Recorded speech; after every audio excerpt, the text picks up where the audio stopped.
എന്ത് വൃത്തികെട്ട ലോകത്താണല്ലേ നമ്മൾ ജീവിച്ചുകൊണ്ടിരിക്കുന്നത് ഇപ്പോൾ.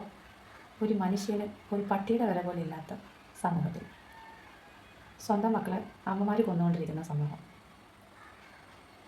വളർത്താൻ കഴിഞ്ഞില്ലെങ്കിൽ എന്തിനാ പ്രസവിക്കുന്നത്? ഒരു അമ്മ എന്നുള്ളൊരു പദം അത് പൂർണ്ണമാകണമെങ്കിൽ ഒരു കുഞ്ഞിനെ ഗർഭം ധരിച്ച് ആ കുഞ്ഞിനെ പ്രസവിച്ച് ആ കുഞ്ഞിനെ പോറ്റി വളർത്തുമ്പോഴാണ് അമ്മ എന്ന വിളിക്ക് യോഗ്യരാകുന്നത്. ഇതിന് യോഗ്യതയില്ലാത്തവർക്കാണ് കൂടുതലും മക്കളെ കിട്ടുന്നത്. മക്കളെ കിട്ടിക്കഴിഞ്ഞാലോ, നമ്മൾ ഈ ഇടയ്ക്ക് കണ്ട ന്യൂസുകളെല്ലാം നിങ്ങൾക്ക് വളരെ സുപരിചിതമാണല്ലേ. ആ 1.5 വയസ്സുകാരൻ്റെ മരണം, ജനിച്ച ഉടനെ ജനാലയിലൂടെ വലിച്ചെറിയുന്ന ഒരു സ്ത്രീ. ഇവരെയൊന്നും അമ്മ എന്ന് പറയാൻ പറ്റില്ല. എങ്ങനെ അമ്മ എന്ന് പറയും? കുഞ്ഞുങ്ങളെ പ്രസവിച്ച ഉടനെ അമ്മയാവുമാരെങ്കിലും? ആ കുഞ്ഞിൻ്റെ ആവശ്യമുള്ള ഒന്നും കൊടുക്കാതെ ഒരു സ്ത്രീയും അമ്മ എന്ന പേരിന് അർഹയാവില്ല. എന്തായാലും ഈ കേരളത്തിൻ്റെ പോക്ക് ഇങ്ങനെയാണ്.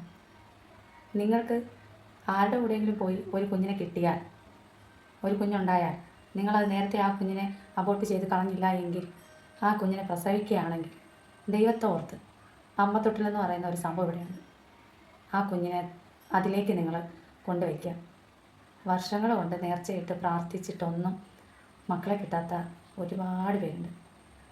അവർ ആ നിയമ നടപടികൾ സ്വീകരിച്ച് ആ കുഞ്ഞുങ്ങളെ ദത്തെടുത്തുകൊണ്ട് പോയി പൊന്നുപോലെ സുരക്ഷിതരായി വളർത്തിക്കൊള്ളും.